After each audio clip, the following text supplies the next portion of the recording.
সোজা মাস না একা আলা মাস ঢুকাচ্ছে পাশের ভিতর ঢুকাই দিবে আলু আর পেঁয়াজ কৃষকের, তাই লাগছে সরকার। 16 বছর পর গণতন্ত্র কেবল ফিরে পাচ্ছেন, এখন তো কি করবেন?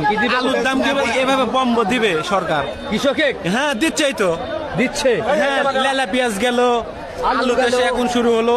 আল পেঁয়াজেরও সেম দাম, কোনোদিন 800 কোনোদিন 900 1200 দাম। একা আলা মাছ দিচ্ছে কেবল, কেবল একা আলা মাছ দিচ্ছে।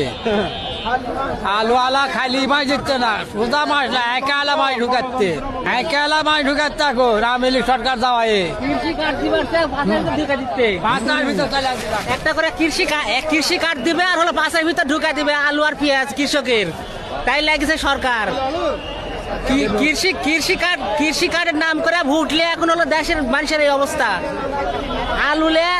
আলুর যে দাম আর পেঁয়াজের যে দাম, কৃষকের তো হলো ভাত খাবো ইয়ে করে বাঁচা মুশকিল। না কৃষক কার্ড তো দিচ্ছে এখন, দিচ্ছে ওই দেওয়ার নিমুদ্দায় তো এই অবস্থা।